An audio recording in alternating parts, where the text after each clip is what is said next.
Evidence 2. Solution for one of the challenges of globalization. This time, I will be talking about climate displacement. First of all, I would like to mention that there is common confusion about the terminology used with different types of displacement and the motive each one has behind. As the title says, climate refugees, environmental migrants, asylum seekers have been names that are still adjudicated to people displaced due to climate change without a clear meaning.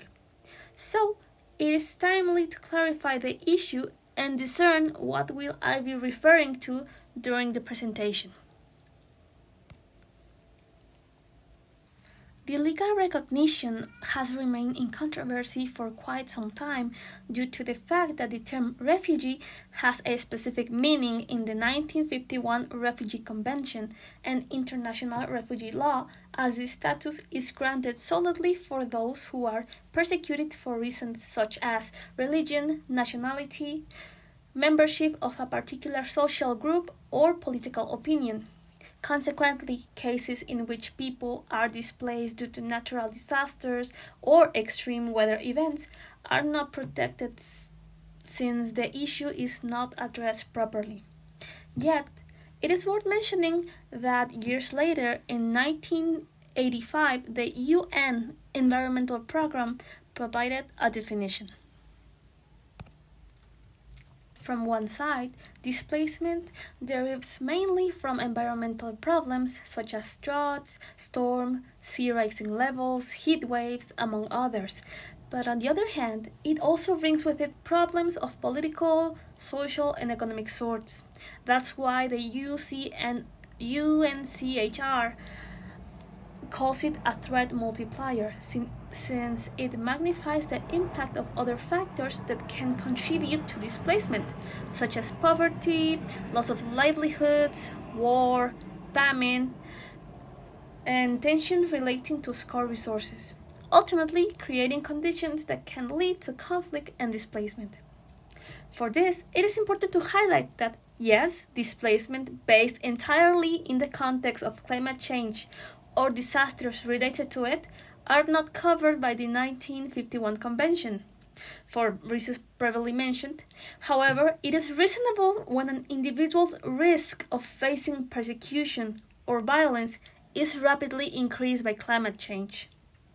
In particular, I would like to highlight that the element of poverty make the register process the trickiest one, since it is sometimes difficult to discern between refugees that are driven solely by environmental factors and those that are pushed entirely by economic problems. And well, aside from the ones shared on the screen, other factors that merge with climate change and contribute to increased population pressures are malnutrition, landlessness, unemployment, over rapid urbanization, pandemic diseases, and government shortcomings. For instance, in Cameroon of 2021, hundreds of people were killed and tens of thousands fled to the neighbor state Chad after violence movement exploded between herders and fishermen that was initiated by dwindling water resources linked to climate change. Another example is Burkina Faso, one of the worst violence and displacement records in recent years, since the conflict has taken place in the poorest, most drought-affected areas where armed groups have exploited tensions over shrinking sources of water and arable land. Statistically, a total of 110 million of people were displaced worldwide out of their communities of origin. This out of refugees, EDPs, and asylum seekers. But as climate change has been affecting the environment for quite some time, it can be seen that the process has been rushed. With all of this, a good way to resume all of the previously mentioned is this quote by Antonio Gutierrez. in which it is said that internally there's not much of a problem, but out of their countries, refugees are not protected by any means. Now, how many environmental refugees can be realistically anticipated in the future? Well, the internal displacement estimation by the Statista is of 170.3 million of people, 2.3% of the whole population. It is true that there are some geocultural elements that must be contemplated in order to understand the complexity of the issue. As a starting point, the power dynamics or the international environment we are in. First of all, we need to recognize environmental refugees as an official problem in order to take action, in order to recognize that there's a problem at all. Now, about host countries. There are limits to host countries' capacity, and sometimes the willingness is not there to take in outsiders. That's why refugees can become an excuse for social tension, civil disorder, or even political upheaval. Remember that the lack of knowledge leads to misconceptions that ultimately trigger numerous population concerns, such as economic strain. A common belief about migrants is that with their arrival, a job competition will be inevitable and there will be a strain in social services. The same happens with national security. The fear of terrorism or increasing in criminal activities linked to displaced people detonates the society urgency in quoted marks of implementing border control and stronger immigration policies. But there's something bigger. Cultural differences. Due to the clash of different religions, languages, and beliefs, social tensions might arise, and with it, anti-migrant sentiments or political polarization. Nowadays, it can be seen that many political parties around the world share their opposition to immigration during their public discourses, thing that is highly supported in many countries. A representative example of this is during the political campaign of Donald Trump. The meaning behind this slogan, "Make America Great Again," convey American traditional values, which translates to regain the country's former status without foreign influence, by providing a greater degree of economic protectionism and greatly reducing immigration. Now, as the problem becomes more pressing, policy responses fall further short of measuring up to the challenge. An example of this is the UK 2021 policy. In light of the increasing wave of migrants, refugees, and asylum seekers, some countries straightforwardly refuse to attend those who arrive illegally to their shorelines or to their borders, and rather decide to delink from the responsibility of receiving them and insist in sending them to a third safe country. In this case, it was called the Rwanda Plan, where the UK would deport people seeking asylum. But today, if people arriving have a successful process, they could be granted refugee status and allowed to stay. If not, they will have to settle in other place. And once granted that the asylum seeker status in Rwanda, no, they will not be able to apply to return to the UK. That's something important. There have been many countries with the same approach. One example is Australia in 2001, in which asylum seekers have been transferred to offshore detention centers in Papua New Guinea, Manus Island. Or in 2014, where Israel introduced a policy to send those who were rejected to Sudan, a third country resettlement. Now, gender, age, and mobility. During displacement processes, there are some groups in vulnerable positions since they are widely exposed to violations and abuse.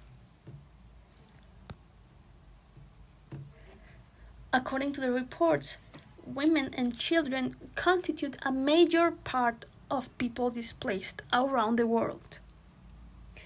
Climate change not only makes people vulnerable to displacement, but especially make women and children vulnerable during displacement.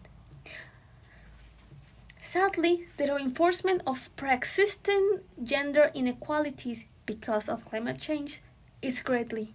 For example, with male migrations, families take their daughters out of school to assist with household chores or simply marry them for economic purposes, which has a long-term effect on the economic empowerment of the girls.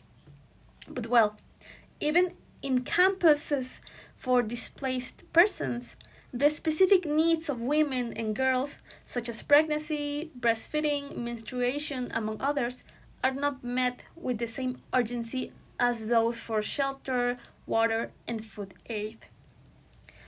It is important to mention that particularly children displaced by weather-related events have been statistically invisible, making it impossible to understand the magnitude of the problem. And finally, people have few options to move safely and legally across borders since most of them arrive illegally to developed countries. With all of that, I propose two main ideas. Those are backed up by a simple reasoning. Climate change is a slow-moving process that, to a certain extent, can be foreseen for years to come. That means that it's more than enough time to do our bit, or more like start doing our bit. Firstly, I would like to present the first proposal, joining citizens' observatories as a way of actions. Before anything, what is the purpose of a citizen observatory? Well, it's to construct proposals around different themes of public life. This with the objective of harmonizing individual and collective interest to make the government and the citizens work together. So, as a way of standing up for environmentally displaced people rights at a regional level, it is feasible to join communities interested in the issue that would seek to influence the national political agenda through legal bills. According to the 71 article of the Mexican Constitution, law proposals can be promoted before legislative organs, in this case the Congress of the Union, by the hand of citizens. That's why, if accepted, the modification in the National Refugees Law not only would recognize the status of environmental/climate refugees, but also would strengthen the governmental organization's duty to provide shelter and support if required. For this, it is important to make something clear. There are different types of citizens' observatories, as not all of them manage the same topics of the same concerns. For example, one is located in Puebla and manages specifically things related to public policies about migrants. The other one operates at a national level but manages topics about security, justice, and legitimate actions of, for example, policies or public positions. Now, the objectives. Firstly is to define the legal framework, to make clear what is the problem at hand. Second is to transform the political agenda. That means that when something that it's being studied, it's introduced to the political agenda, then it is of the priorities of the state. Finally, to show public interest. This is translated as the way initiatives can represent certain proportions of society that respond to certain necessities. As it becomes public, it means that more people can approach to the issue, study it, and contribute to the solution. Now, the second idea is to create an association that attends internal displacement in Mexico. The one that I created, it's called Mexican Unity, with a slogan, Trust and Help. Its mission is to attend vulnerable communities in Mexico that suffer violence from natural disaster or extreme weather conditions in order to improve all the families' lives and prevent them from leaving. Even if it seems a faraway reality, the International Amnesty published a report about how people are moving around the country due to disasters made by climate change. One of its report is about the community El Bosque in Tabasco, where the sea rising level caused damage and swept away more than 2,000 meters of coastline there, destroying more than 50 homes. So, as this entity that I'm creating is an association, it does not have economic speculation, which means that it's a non-profit organization.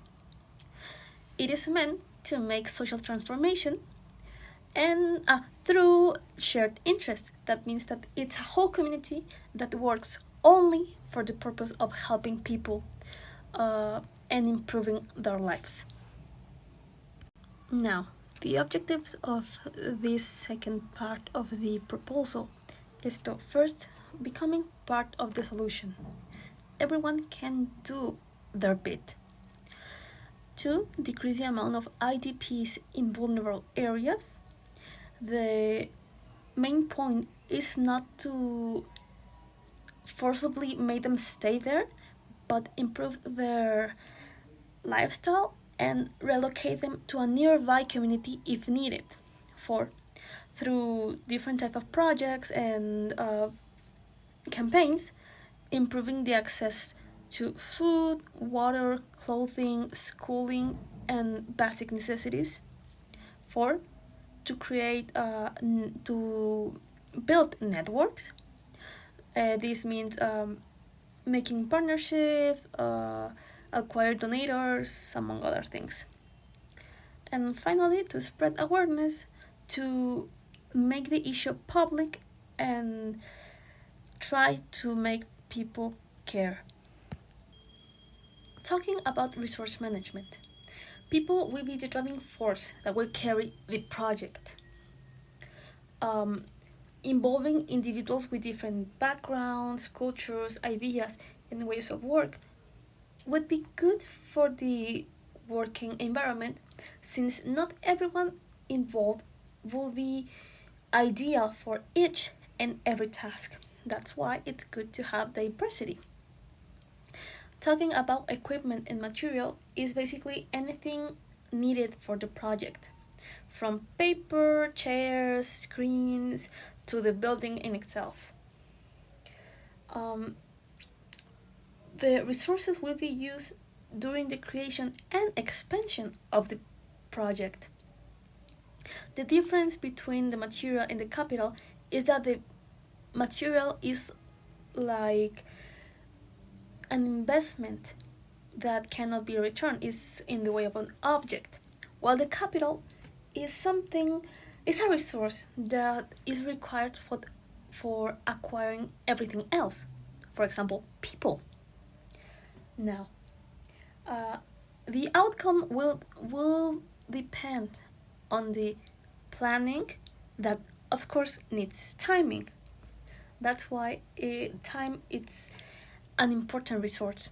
It's like an investment that cannot be renewed. And finally, knowledge.